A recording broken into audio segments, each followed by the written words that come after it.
From Christianity Today, you're listening to The Bulletin. I'm Mike Cosper, Director of CT Media. With me, as always, is Russell Moore, CT's Editor-in-Chief. And joining us for a conversation today, live and in person, are Nicole Martin, Chief Impact Officer for CT. Hey, Nicole. Hey, good to see you. And John Onwuchekwa, CT's new Editor of Leadership Resources. John, welcome to CT. Welcome to The Bulletin. Glad to be here, man. All right, so today we're going to talk about three things. We're going to talk about Fox News and the settlement with Dominion and the firing earlier this week of Tucker Carlson. We're also going to talk about Joe Biden and his announcement earlier this week that he will be running for re-election. And then we're going to wrap up. We're actually going to talk a little bit about what's going on at CT and what's coming down the pike. So stay with us.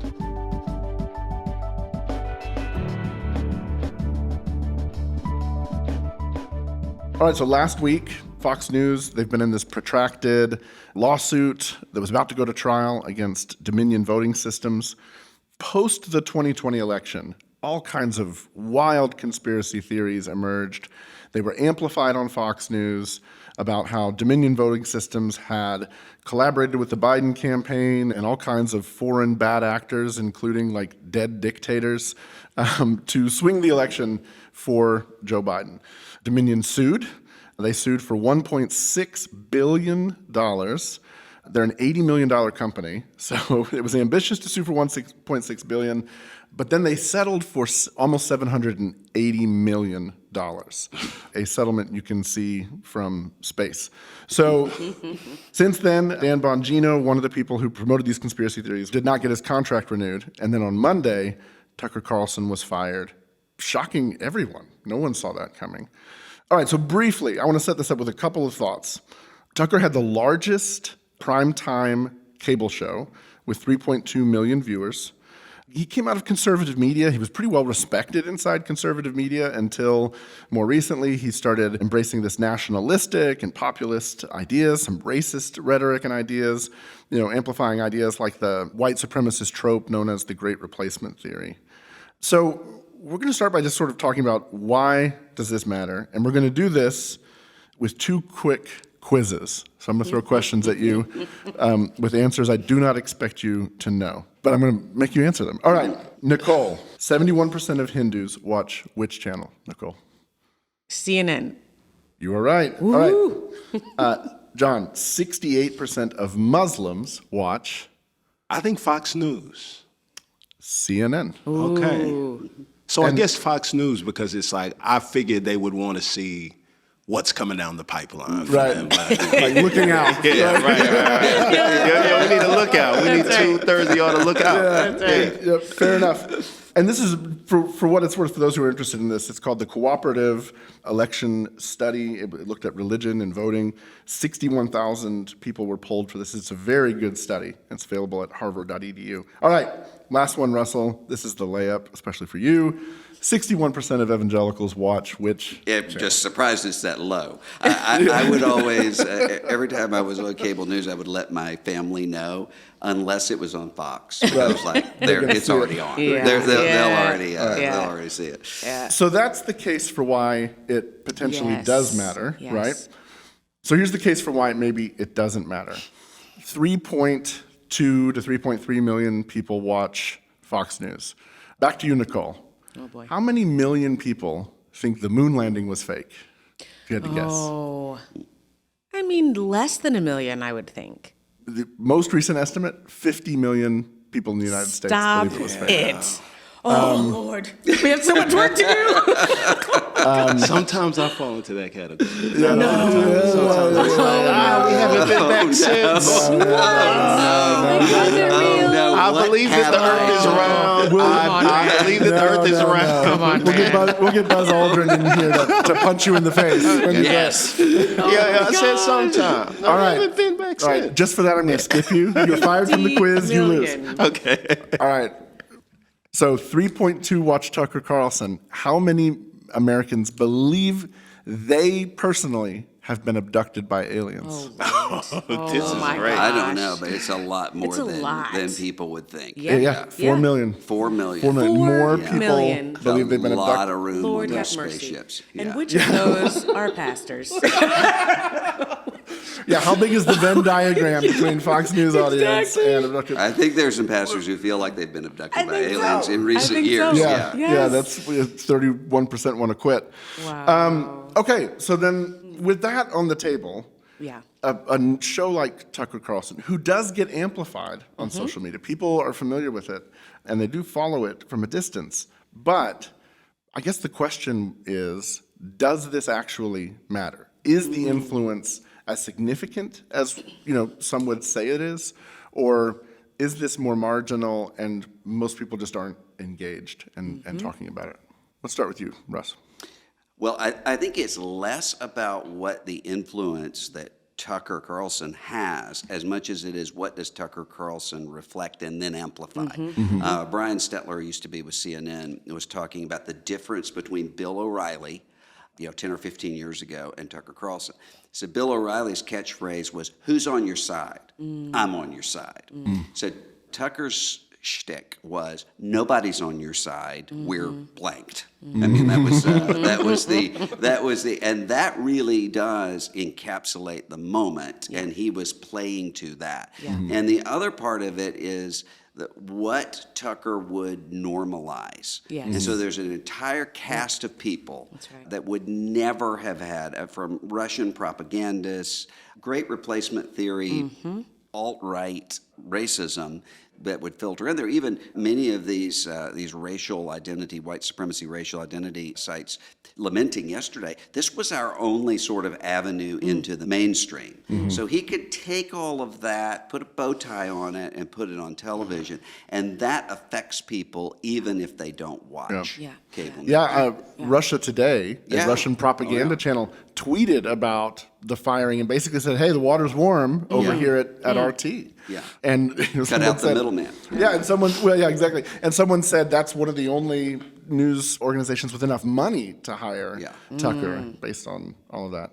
Let me throw it to you, John. I mean, is this, in your community, is this a personality that's influential, I imagine not positively, but negatively? Is Fox News a part of the conversation? Is this something that people are worried about what's being said there, or Not just off the radar? at all. So this is probably the first and last conversation that I'll have about Tucker Carlson, right? Yeah. That Tucker Carlson comes across my timeline like as memes and look at that, can you believe what they say? But it's always passing, right? It's peripheral really to the concerns that folks have. So it's passing news that nobody that I really know or spend time with dwells on. So Yeah. Nicole, when you hear that Fox has been exposed for having all of these hosts and people who are texting each other and sending emails to each other, very clearly knowing that they are lying to their audience, what do you think that says less about them and about the audience? Does the audience want that? Is that what people are demanding? Yeah, I mean, that's a great question. I think the issue with Tucker Carlson is what Russell said, that he just amplified. He was a microphone to a voice that was crying out to be heard. And his firing, yes, it was significant, but the culture that he established was normalized. And what I mean is, when you look at why he was fired, they'll say, well, he created a toxic environment for women and how women felt like constantly assaulted, verbally assaulted, constantly uncomfortable in that environment. And the sad part for me is I read that and I said, well, of course. And now we've normalized that when you have extremist views, there's no doubt in my mind you're going to mistreat women. There's no doubt in my mind you're going to look down on people of color. So unfortunately, it goes back to our conversation about Trump. We've normalized that this kind of environment, these types of views will always be negative for women. And it's only the brave ones and the ones who don't have as much to lose, or the ones who, have had enough, that will stand up and say, look, I can't take this anymore. So, I mean, I'm almost with John in the sense that, like, nobody in my community is talking about Tucker Carlson. Yeah. But at the same time, this is a lived reality, and it's not just Fox News. It's not just Tucker Carlson. It's so many pockets of Christian spaces where people feel marginalized. Yeah, let's stay there for a second. You've been in ministry, both of you have been in ministry for more than a decade, in various places, pastoring, church planting, working with Christian nonprofits. And in both of your work, you've intersected a lot with evangelicals. Given this kind of heated racist rhetoric stuff that's coming to the surface more and more, how much would you say the environments that you've operated in and intersected with, how much has that changed? Or how much has this reflected some things that you feel like were already there over the last several years? From a change, I think it's increasingly led people to kind of disconnect or to feel like there's any sense of help or solidarity coming, right? So it used to be we all can get in the same room and we feel as if like that when stuff really hits the fan, we're all together. Meaning black and white evangelicals. Black and white, yeah. And then like 2016 comes and it's like, we're not, we were together. That's what we thought, right. but no. not from your side. And so from that standpoint, I think there was a set period of time where the emphasis was, all right, how do we bring folks in? How do we create a sense of buy-in? And then it came to a point where I know, at least for us, it's like, I think we're just going to rock with the people who it seems like they have solidarity with what it is that we're trying to do. So we're not necessarily trying to win anybody over as much as discover, all right, who are the people that seem to get it, and let's just, Yeah, so it reminds me of a moment I had in seminary. I'll never forget it. We were in a class on the image of God. The professor was a scientist and Christian. He's talking about the whole theory of humanity and the Garden of Eden being in Africa and the out of Africa theory. And one of my classmates raised her hand and said, I think I know why white people were the primary kind of colonists in the world. It's because when the out of Africa theory happened, this is in seminary, white people were in caves. We had cooler temperatures. We had more time to develop our brains. No.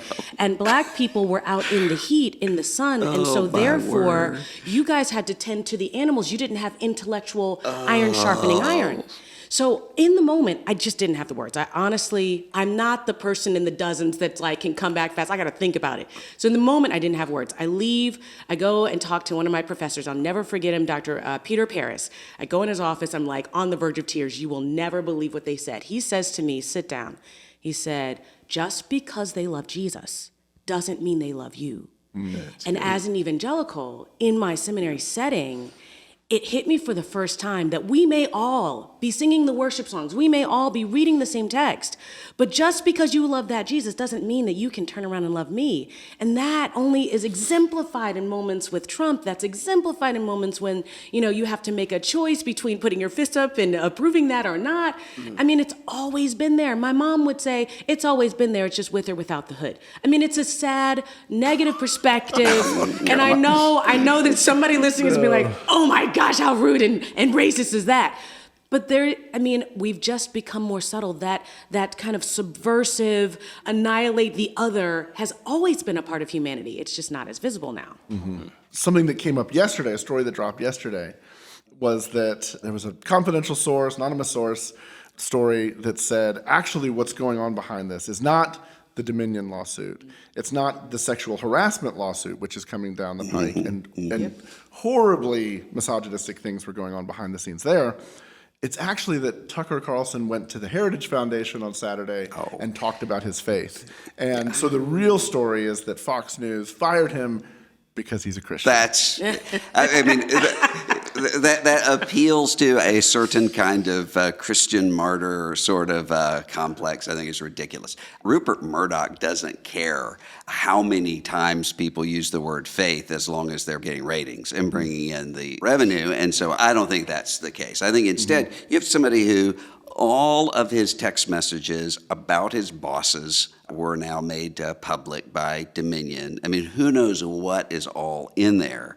And there was a narrative going of, Tucker's too big to fail, and the Murdochs are Fox really News out of it. Yeah. No. Yeah, Rupert Murdoch might be 98 years old, but he is still, he still knows what he's doing. Yeah.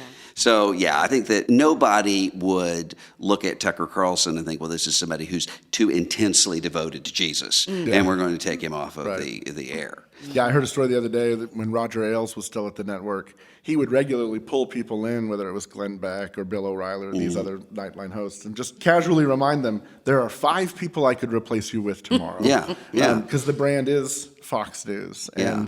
And I even saw one analysis that said Fox is going to do better because they're going to get somebody who's not so fringy and right-wing, because there's not too many people that fringy and right-wing that could do the job and do the broadcasting.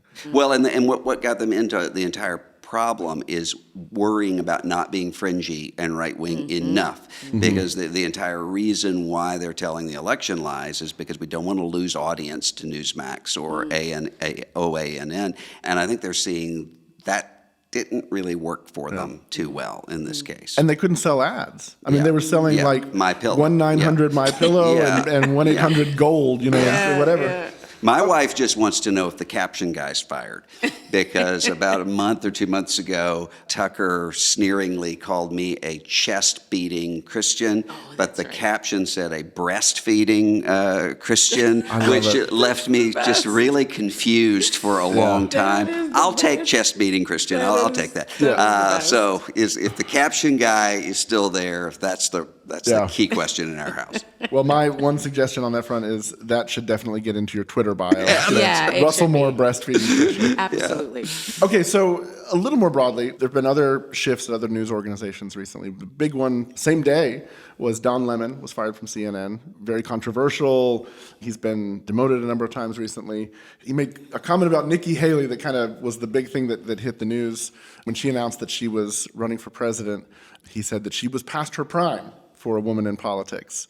And I believe she's in her 50s, is that correct? Early 50s. Early 50s. So early 50s is past your prime.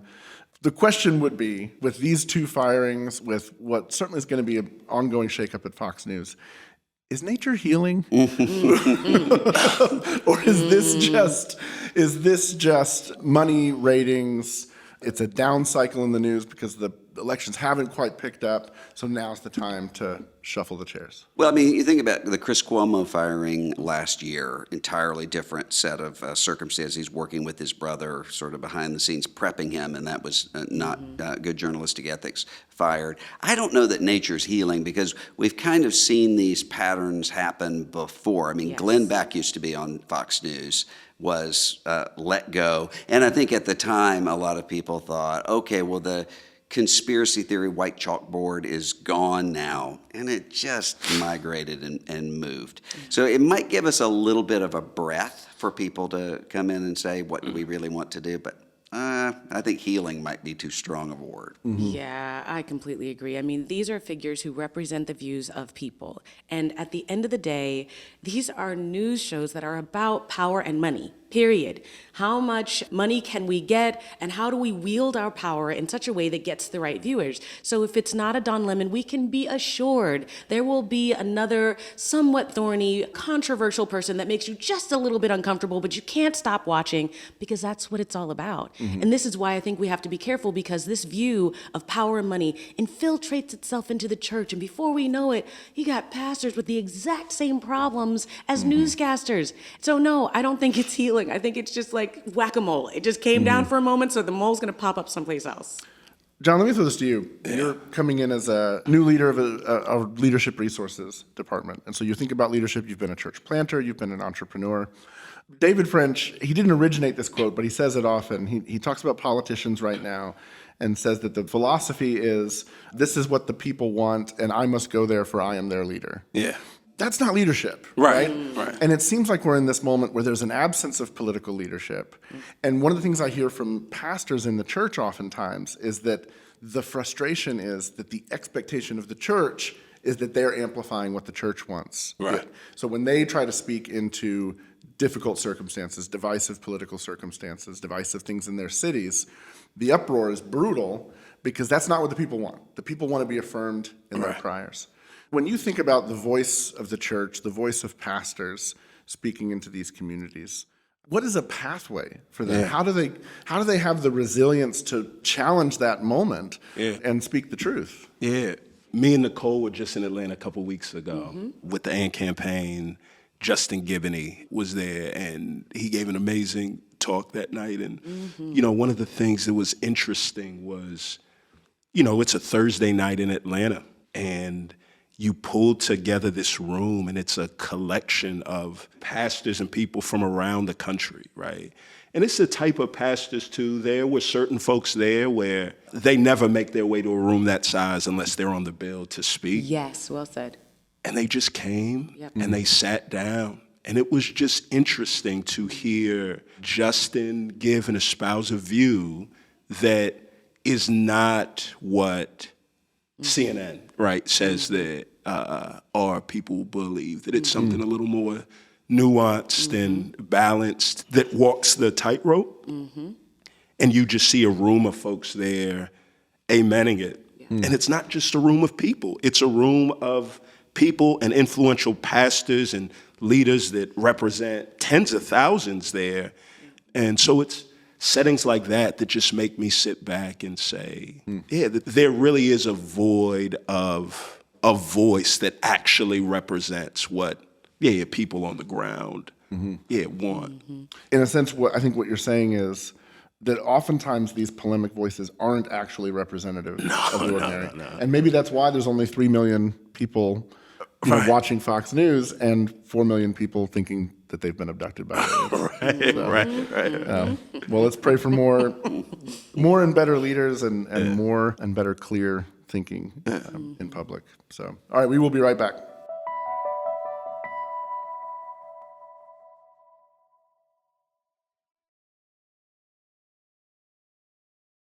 All right, earlier this week on Tuesday, President Joe Biden announced that he is running for re-election. Russell, why don't you set the table for this? What does it mean for us that Joe Biden is running for re-election? Well, first of all, there's nothing surprising about an incumbent president running for re-election. That part is completely unsurprising. What's different this time are a couple factors, and one of them being, of course, behind all of this is age. And not just President Biden's age, but you have the front runners for both parties' nominations who are hovering somewhere around 80. I was listening to a couple of ladies who were in a coffee shop next to me talking, and they started talking politics, and I thought, oh no, is this going to be tense? But I can't tell whether they were Democrats or Republicans or who they supported. One of the women just said, I don't care whose hand is on the Bible at Inauguration Day, I just hope there's not a medic alert bracelet on it. And the other one said, amen, because there's a sense of exhaustion. Are we really going to be in 2024 and we have a baby boomer and a silent generation person running against each other again, a rematch of the last election? But I think it kind of shows you the way that generational transition just has not happened. And there are a lot of reasons why it hasn't. But when I look at that, I think about the way that that is mirrored in the church, in which there are a lot of really thriving young churches. There are a lot of churches made up of entirely 70-year-olds. There aren't a lot of churches where those generations are actually together, and you're having the handoff that's taking place. So I think it's a sign of a general sort of exhaustion, but then also the stakes. You have the conversations going on in the Biden White House being, you're going to be 86 at the end of a second term, but the question is, okay, well, what's the alternative? And the stakes are really, really high right now in terms of what's happening in the world.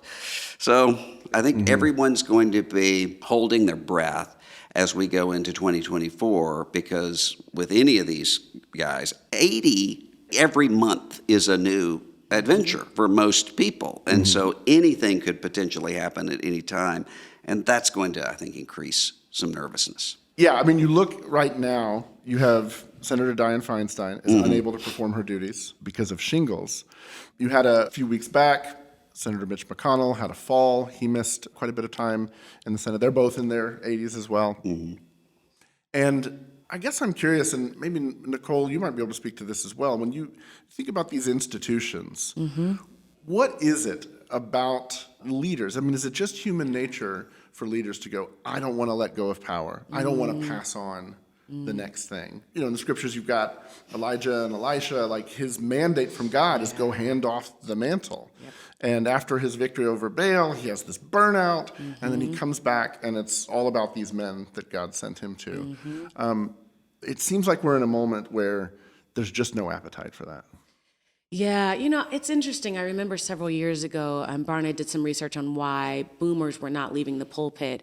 And there were a couple of reasons. One of them was they didn't feel like they found someone like them.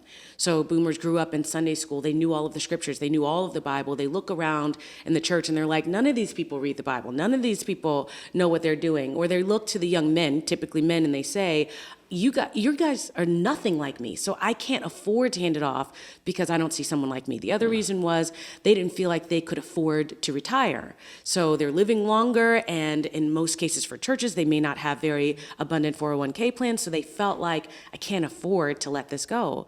But then there was another part that was like, I might be 70, but I still feel like I'm in my prime. So there was a kind of a desire to build out a legacy, to have more to pass on. And I think the issue isn't why aren't they stepping down? I think the issue is what kind of platform are they intending to hand over? So in the case of Biden, I would say, is there a possibility that he believes he's going to live out the entire term? Maybe. But then there may be a part of him that says, because I know someone like Kamala Harris would never be able to run and win, I will give her my platform. Now, whether we like it or not, I mean, there has to be a sense of, at some point, I'm going to hand this over, and the person he's chosen to hand it over to is likely someone that wouldn't be able to get it on their own. I don't know if we're seeing that in churches. The succession, and I'd love to hear you guys' perspectives on this, but the succession plans that I've seen are mediocre at best. I mean, there are maybe one or two that come to mind. One or two, yes, but they're usually disastrous. Exactly. Somebody sees their mortality in Yes. the person, but I Yes. think a lot of that has to do with, you can't turn around to somebody who's 30 and say, I'm ready to turn this over to you. Yes. This has to start at 3 Yes. and 4. That's right. And that means giving responsibility and trusting some responsibility while you're guiding and you're shepherding people along. I'm Exactly. struck by, on college campuses right now, the questions are almost all not about sort of culture war, worldview, theological. They're almost all, how do I pray? How do I read the Bible? How do I do this? And that you have an entire generation of people who want to be discipled and mentored, and they haven't been. They have and not. I think that's the That's question right. is, why not? Why not? That's right. Yeah.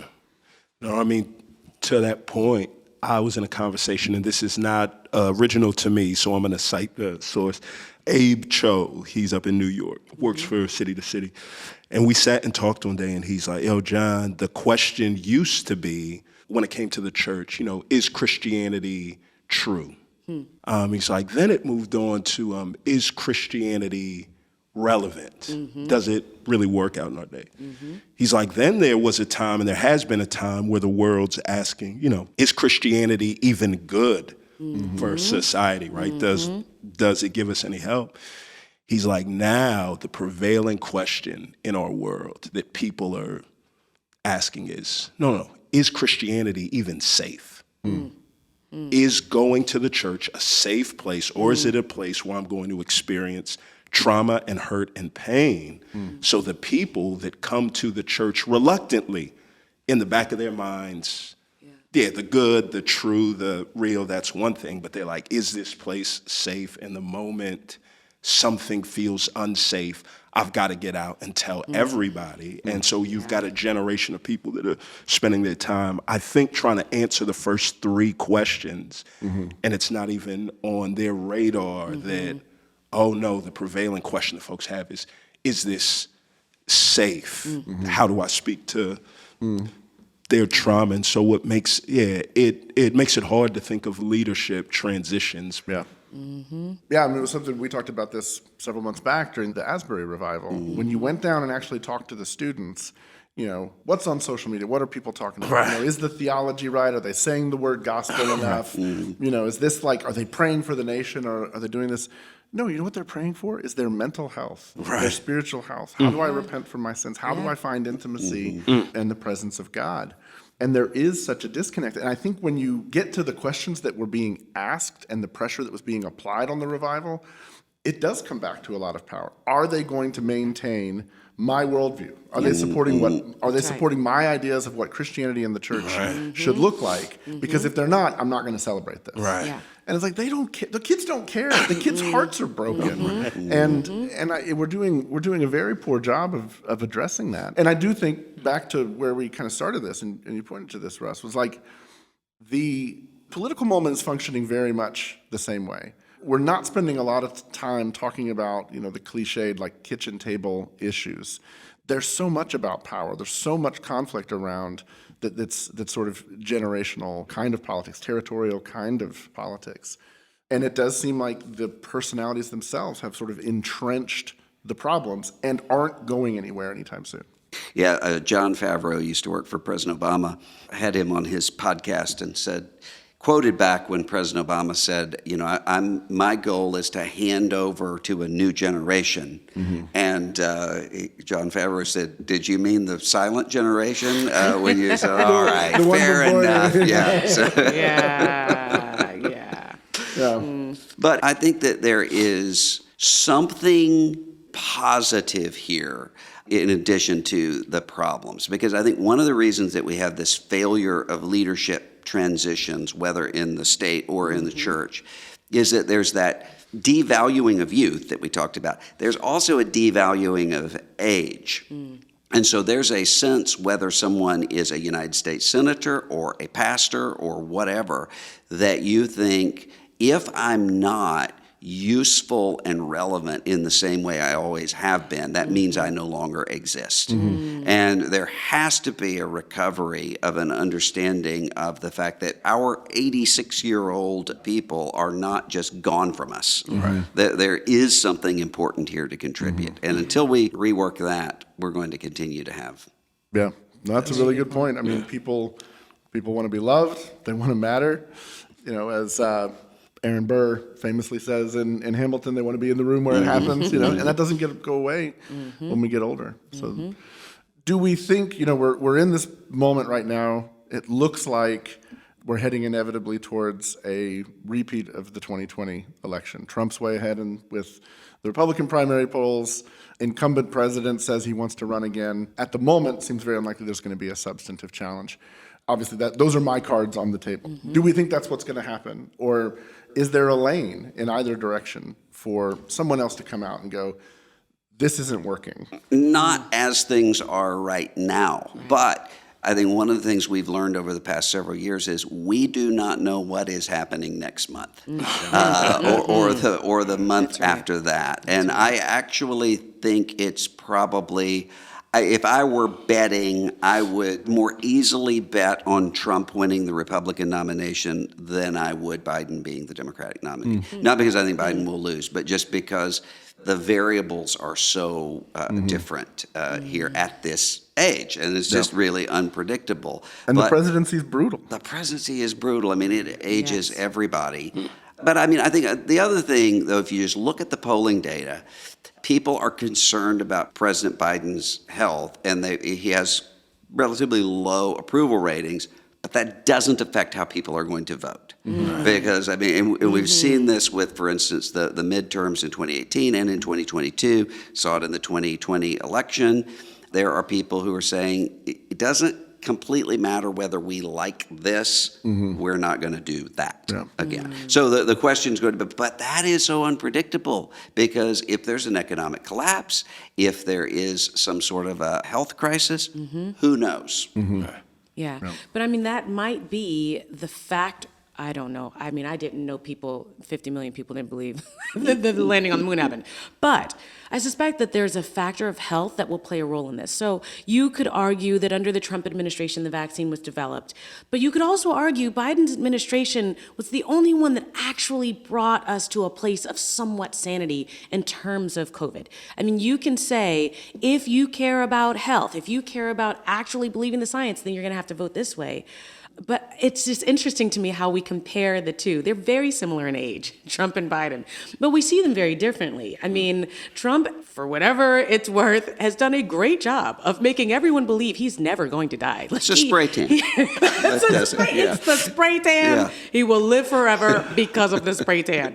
And the Big Macs. And the Big Mac. And he's when he got COVID, it was just like, hey, everything's fine. When Biden got COVID, it was like, oh my God, is he okay? So it's just, I don't know. It just goes back to this fear that is fear going to drive this election again? I remember colleagues talking about, I don't really like Trump, but I'm just afraid of who the Democratic Party would put in the Supreme Court. So I've got to vote that way. I have to. Are we now getting back to a place where we're going to have these two polarized extremes? I mean, maybe we're already there. We just never left. Yeah. All right. We will be right back.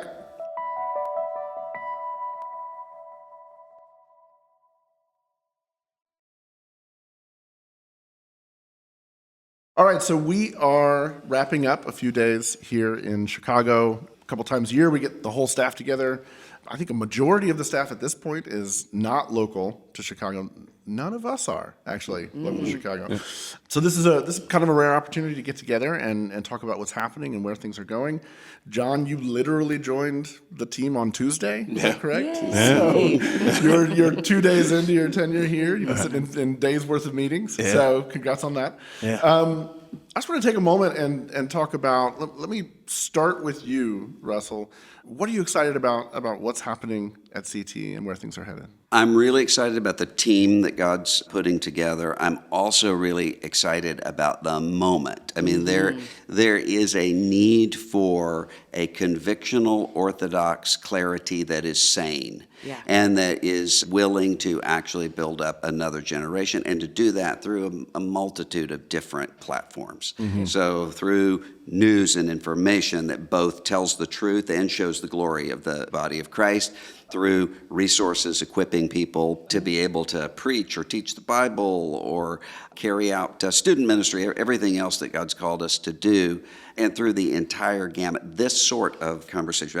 I was on a secular college campus a few weeks ago, and there was a non-Christian young woman who asked me a question about Rise and Fall of Mars Hill.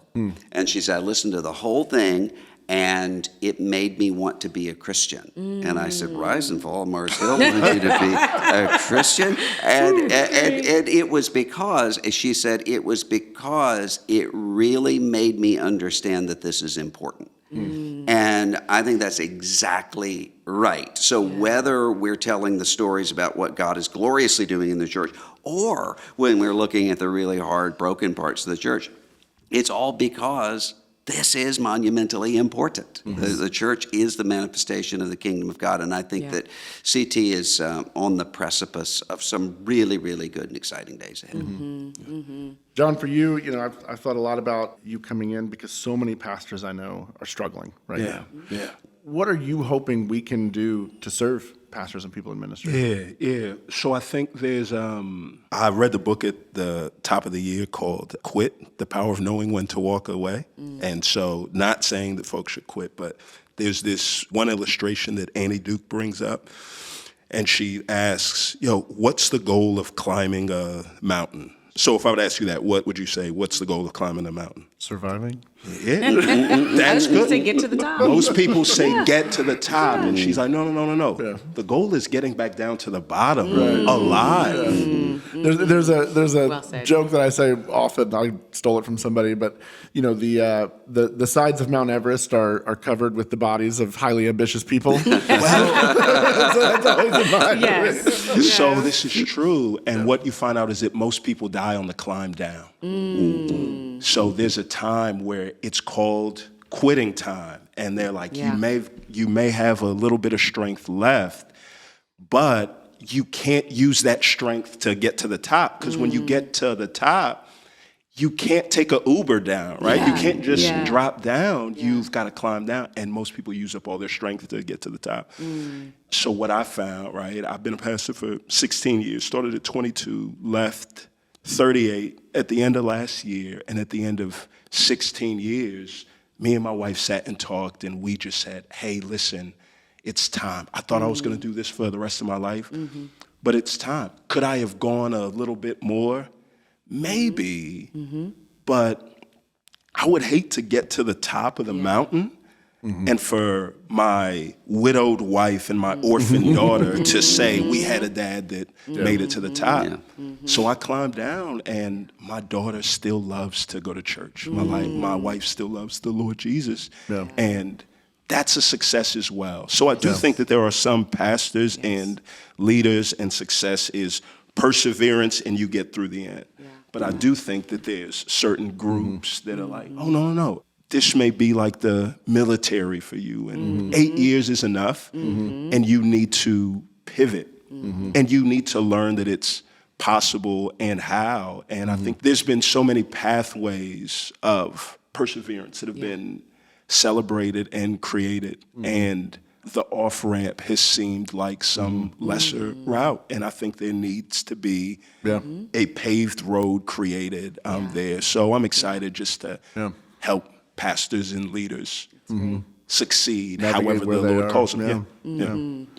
Nicole, we've been introducing you for a number of weeks as CT's Chief Impact Officer. We've never said what that was. I know. So tell us a little bit about what you're doing here and what you're excited about. Yeah, I'm excited about stewarding our 3 initiatives. And I'm not just excited about stewarding them, I'm excited about how it's coming to life within CT before we even bring it to the outside. So we've got a global initiative, and even today or yesterday when we were in the room meeting some of our editors who live in Brazil, who live in India, it's just such a gift to see how God is expanding our storytelling capacity for a global initiative. And then we have our Big Tent initiative, which I think comes alive even in our conversations. Right. And how beautiful is it that within the tent of the tenets of our faith, we can have Republican and Democrat, we can have complementarian and egalitarian, but we're still in the tent. And in a world where those kinds of conversations are pushed to other tents, CT represents the fact that within the kingdom of God, these views matter, they are important to discuss, and it's the fact that we're in the tent together.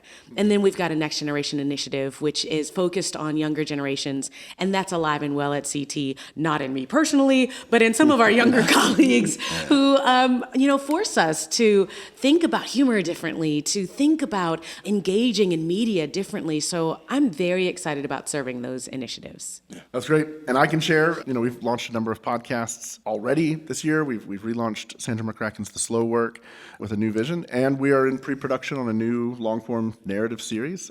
Hopefully more to say about that in the coming months and by the end of the year. So super excited about that as well. Well, thank you guys for making time this morning. Thanks for joining us.